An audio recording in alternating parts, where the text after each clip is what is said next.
आखिर ये एफसीआरए कानून है क्या, जिसके नाम पर संसद से लेकर सोशल मीडिया तक बहस छिड़ी हुई है।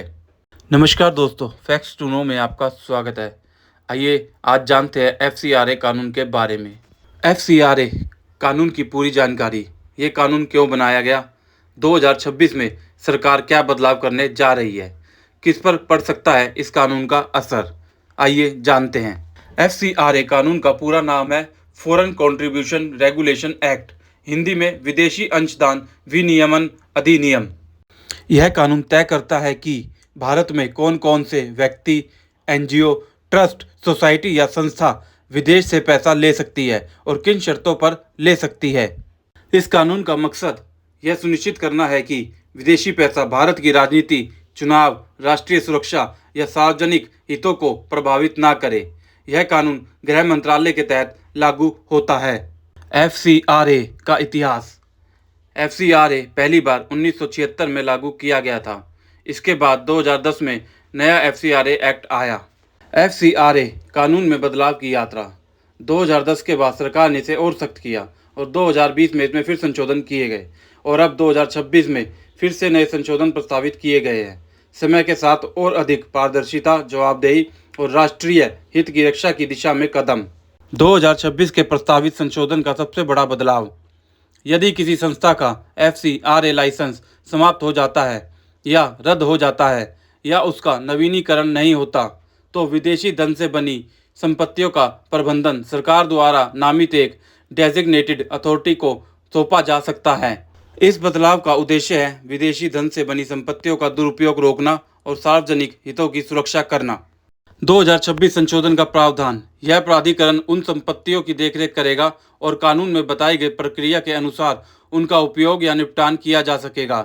यही प्रावधान सबसे ज़्यादा चर्चा और विवाद का विषय बना हुआ है। प्रस्तावित संशोधनों में कुछ और महत्वपूर्ण बातें भी है।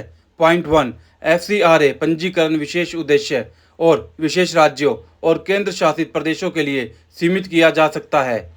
पॉइंट नंबर 2, पूर्व अनुमति के तहत मिले धन के उपयोग के लिए समय सीमा तय की जा सकती है। पॉइंट नंबर 3, कुछ मामलों में दंड व्यवस्था में बदलाव का भी प्रस्ताव है। पॉइंट नंबर 4, विदेशी धन का उपयोग केवल स्वीकृत उद्देश्यों और भारत के भीतर करने पर अधिक जोर दिया गया है। सरकार का कहना है कि विदेशी फंडिंग का इस्तेमाल पूरी पारदर्शिता के साथ होना चाहिए। सरकार के अनुसार कई देशों में भी विदेशी फंडिंग पर नियम है, अमेरिका, ब्रिटेन, ऑस्ट्रेलिया और कनाडा। सरकार का दावा है कि इन संशोधनों से राष्ट्रीय सुरक्षा को मजबूती मिलेगी और विदेशी धन के दुरुपयोग पर रोक लगेगी। अब फैसला संसद की प्रक्रिया और अंतिम कानून पर निर्भर करेगा। यदि यह संशोधन पारित होता है तो विदेशी फंडिंग लेने वाली सभी संस्थाओं के लिए नियम पहले से और अधिक सख्त हो जाएंगे। सरकार इसे पारदर्शिता और राष्ट्रीय सुरक्षा का कदम बता रही है। यह संशोधन पारदर्शिता बढ़ाने और राष्ट्रीय हितों की रक्षा के लिए महत्वपूर्ण कदम है। सामान्य नागरिक के लिए सीधा असर बहुत कम है, लेकिन जिन संस्थाओं को विदेश से फंड मिलता है उनके लिए प्रभाव महत्वपूर्ण हो सकता है। इसलिए यह केवल एक कानूनी संशोधन नहीं है, बल्कि नागरिक समाज और विदेशी फंडिंग के ढांचे से जुड़ा बहुत बड़ा विषय है। आपकी राय क्या है? क्या विदेशी फंडिंग पर सख्त निगरानी जरूरी है? क्या यह संशोधन देश के लिए जरूरी है? अपनी राय कमेंट में जरूर लिखिएगा।